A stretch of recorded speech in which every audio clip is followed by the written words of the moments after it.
नमस्कार मित्रहो, दी पॉलिटिक्स चॅनलवर आपल्या सर्वांचं स्वागत आहे. मित्रहो, राज्यामध्ये राज ठाकरे, शरद पवार तसेच अनेकांना यश मिळवता का आलेलं नाही? कारण आपण पाहतो की तामिळनाडूमध्ये अभिनेता विजयच्या TVK पक्षाने अवघ्या 2 वर्षामध्ये सत्ता हस्तगत केली. मात्र तामिळनाडू किंवा आंध्र प्रदेशाप्रमाणे महाराष्ट्रामध्ये शिवसेना, राष्ट्रवादी किंवा मनसे यासारख्या बलाढ्य प्रादेशिक पक्षांना अद्याप एकदाही सत्ता का मिळवता आलेली नाही? यामागची भौगोलिक आणि राजकीय कारणे काय आहेत हे आपण आजच्या व्हिडिओमध्ये तपासून पाहणार आहोत. मित्रहो, या चॅनलवर नवीन याल चॅनल सबस्क्राईब करा, अधिकाधिक मित्रांना चॅनल शेअर करा. कारण राजकारणामधल्या ह्या सगळ्या घडामोडींचा आपण अभ्यास करत असतो. कारण पॉलिटिकल सायन्समध्ये हे सगळे चेंजेस सातत्याने होत असतात आणि आपण काल पाहिलं की राज्यपालांची इच्छा नसताना सुद्धा राज्यपाल पद कशा पद्धतीने वापरलं जाते. 108 जागा आलेल्या आहेत. 118 हा मॅजिक आकडा आहे आणि 118 पूर्ण करण्यासाठी खूप कसोटी पणाला लावावी लागली.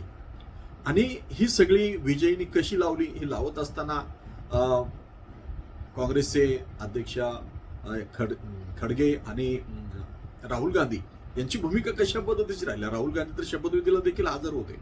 आणि मग यातून विजयीने जे साध्य केलं ते महाराष्ट्रामध्ये का होऊ शकलं नाही, या अंगाने आपण चर्चा करणार आहोत. म्हणजे अवघ्या 2 वर्षामध्ये जे विजयने करून दाखवलं, TVK पक्षाने तामिळनाडू या मोठ्या राज्याची सत्ता हस्तगत केली. तामिळनाडू, आंध्र प्रदेश, तेलंगणा, पंजाब, आसाम, गोवा अशा विविध राज्यामध्ये प्रादेशिक पक्षांना स्वबळावर सत्ता मिळाली. पण त्याचवेळी महाराष्ट्रामध्ये जनाधार असलेल्या शिवसेना प्रमुख बाळासाहेब ठाकरे, राष्ट्रवादीचे सर्वेसर्वा असणारे शरद पवार किंवा मनसेचे प्रमुख राज ठाकरे यांच्या पक्षांना राज्यातील मतदारांनी कधीच एक हाती सत्ता दिलेली नाही. राज्यात प्रादेशिक अस्मितेचा मुद्दा तेवढा प्रभावी ठरलेला दिसत नाही. फेब्रुवारी 2024 मध्ये अभिनेता जोसेफ विजय यांनी स्थापन केलेल्या TVK पक्षाने तामिळनाडू विधानसभेमध्ये सर्वाधिक जागा जिंकत साऱ्यांनाच आश्चर्याचा धक्का दिलेला आपल्याला पाहायला मिळालेला आहे. तामिळनाडूत 1967 पासून द्रमुक अथवा अण्णा द्रमुक या 2 पक्षामध्ये सत्ता होती. जे करुणानिधी किंवा जयललिता असा तो भाग राहिलेला आहे. पण पहिल्यांदाच राज्यामध्ये बदल झाला असला तरी TVK या प्रादेशिक पक्षालाच सत्ता मिळालेली आहे, हे आपण विशेष करून लक्षात घेतलं पाहिजे. तामिळनाडूत प्रादेशिक अस्मिता प्रखर असल्याने गेल्या 6 दशकामध्ये राष्ट्रीय पक्षांना तेवढा जनाधार मिळू शकलेला नाही. विजय यांनी लोकप्रियतेवर स्वार होत एक हाती सत्ता संपादन केली. विजय यांना मानणारा मोठा वर्ग राज्यामध्ये आहे. आंध्र प्रदेशात तेलुगू देशमचे चंद्रबाबू नायडू यांची सत्ता आहे. याआधी जगनमोहन रेड्डी यांचा YSR काँग्रेस हा पक्ष सत्तेमध्ये होताच. 1980च्या दशकापासून NT रामाराव यांनी तेलुगू अस्मितेच्या आधारावर स्थापन केलेल्या पक्षाने राजकीय संदर्भ बदलले. 2004 ते 2009 मध्ये राजशेखर रेड्डी यांच्यामुळे काँग्रेसला सत्ता मिळाली. हा अपवाद वगळता प्रादेशिक पक्षांचा पगडा तेलंगणामध्ये सुद्धा राहिलेला आहे. तेलंगणा राज्याच्या निर्मितीनंतर के चंद्रशेखर राव यांच्या प्रादेशिक पक्षाची सत्ता होती. आता काँग्रेस सत्तेमध्ये आहे. पंजाबमध्ये अकाली दल आहे. आसाममध्ये आसाम गण परिषद, गोव्यात महाराष्ट्रवादी गोमांतक पक्ष आहे. हरियाणामध्ये चौधरी देवीलाल व चौटाला यांच्या पक्षाची सत्ता राहिलेली आहे. आणि मग ही जी प्रादेशिक पक्षाची अस्मिता आहे, महाराष्ट्रामध्ये प्रादेशिक पक्षांना एवढं स्थान का मिळालं नाही? कारण महाराष्ट्र हा राज्य सोडून राष्ट्राचा विचार करणारं राज्य आहे का काय? महाराष्ट्र धर्म हा राष्ट्रधर्मच आहे की काय? जे राज्यामध्ये शिवसेनेची मराठी अस्मितेच्या मुद्द्यावर तिची स्थापना झाली 1966 मध्ये बाळासाहेब ठाकरेंनी ती केली. शिवसेनेने आधी दाक्षिणात्याच्या विरोधामध्ये भूमिका घेतलेली होती. तेव्हा मुंबई, ठाण्यात शिवसेना प्रमुख बाळासाहेब ठाकरे यांना चांगला प्रतिसाद देखील मिळाला.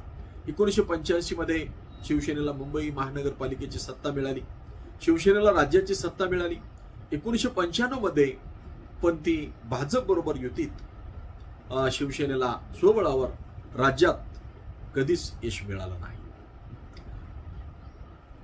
राष्ट्रवादी काँग्रेसचे अध्यक्ष शरद पवार यांना राज्यात चांगला जनाधार होता, पण त्यांनाही कधी राज्याची एखादी सत्ता आणता आलेली नाही.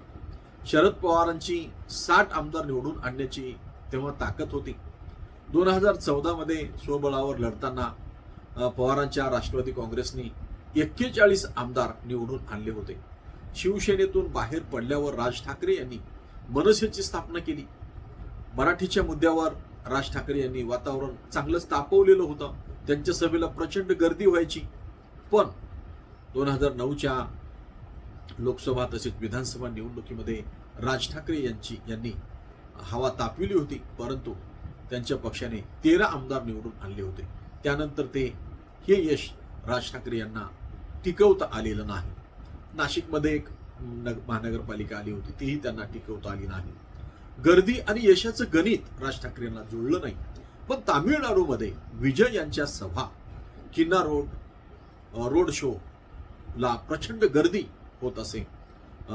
करूरमध्ये झालेल्या चेंगराचेंगरीमध्ये तर 41 जणांचा मृत्यू झालेला आपण पाहिला.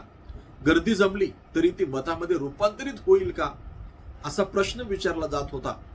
गर्दी जमवणाऱ्या विजय यांना पहिल्याच फटक्यात यश मिळाले. आंध्र प्रदेशात 2009च्या निवडणुकीपूर्वी सुपरस्टार चिरंजीवी यांच्या प्रजा राज्यम पक्षाने अशीच हवा तयार केली होती. चिरंजीवी यांच्या सभांना प्रचंड गर्दी होत असे, पण विधानसभेत चिरंजीवी यांच्या पक्षाने 18 आमदार निवडून आले. चिरंजीवी यांच्या बंधू पवन कल्याण हे सुद्धा चित्रपट अभिनेतेच. ते सध्या आंध्र प्रदेशचे उपमुख्यमंत्री आहेत. त्यांनी स्थापन केलेल्या जनसेना पक्षाला चांगला प्रतिसाद मिळाला. आंध्रामध्ये कापू हा मोठा समाज आहे. कापू समाजाच्या पाठिंब्यावर पवन कल्याण यांना यश मिळाले. राज ठाकरे यांच्या सभांना राज्यामध्ये अजूनही मोठी गर्दी होते महाराष्ट्रात, पण मतामध्ये रूपांतरीकरण करण्यात राज ठाकरे यांना अद्याप यश आलेलं आपल्याला पाहायला मिळत नाही. राज्यामध्ये यश का येत नाही प्रादेशिक पक्षांना हे जर आपण पाहिलं तर महाराष्ट्रात मुंबई ठाणे पट्ट्यामध्ये प्रादेशिक अस्मितेचा मुद्दा प्रभावी ठरलेला आहे. विदर्भात कधीच प्रादेशिक पक्षांना यश मिळालं नाही. त्यामुळं 60 पेक्षा विधानसभेच्या अधिक जागा असलेल्या विदर्भात प्रादेशिक पक्षांना मोठ्या प्रमाणावर जागा जिंकता आल्या नाहीत. सहकार चळवळीची पाळेमुळे असलेल्या पश्चिम महाराष्ट्रात काँग्रेस व राष्ट्रवादीची पाळेमुळे घट्ट होती. मराठवाड्यात जातीय समीकरणे असली तरी प्रादेशिक पक्षांना कधी स्थान मिळाले नाही. उत्तर महाराष्ट्रातही तेवढे यश त्यांना मिळालेलं नाही. आणि म्हणून मग आपल्याला असं वाटते की विजयने तामिळनाडूमध्ये आश्चर्याचा धक्का दिलेला आहे की अवघ्या 2 वर्षामध्ये त्यांनी एवढ्या जागा जिंकून आणल्या आणि त्यांचा कालचा शपथविधी सुद्धा एका पिक्चर स्टाईलचा शपथविधी झाल्यासारखा तो झाला. आणि भारताच्या राजकारणामध्ये 2014 पासून जी बदल होत गेली, अनेक राज्यामध्ये भाजपने मूळ धरलं, पण तामिळनाडूमध्ये भाजपची एकच जागा आलेली आहे. आणि भाजपला म्हणजे राज्यपाल त्यांचे आहेत राजेंद्र आळतेकर, पण त्यांना सुद्धा ही शपथविधी रोखता आली नाही. शहा आणि मोदीची सगळी राजकीय खेळी विजयने बाजूला करत विजय हा तिथला मुख्यमंत्री म्हणून त्यांनी शपथ घेतली. यामध्ये राहुल गांधीचा महत्वाचा रोल आपल्याला पाहायला मिळाला. आणि मग एक सिने स्टार, पिक्चर स्टार हे दक्षिण भारतामध्ये सातत्याने चाललेले आहेत, पण विजयचा हा करिश्मा भारतीय राजकारणामध्ये करिश्माही नेतृत्वाला पुन्हा एकदा संधी देणारा ठरला आहे का काय? तर आपल्याला काय वाटते आपण कमेंट करून कळवावं. या चॅनलवर नवीन चॅनल सबस्क्राईब करावं, अधिकाधिक मित्रांना चॅनल शेअर करावं. धन्यवाद. जय हिंद, जय महाराष्ट्र.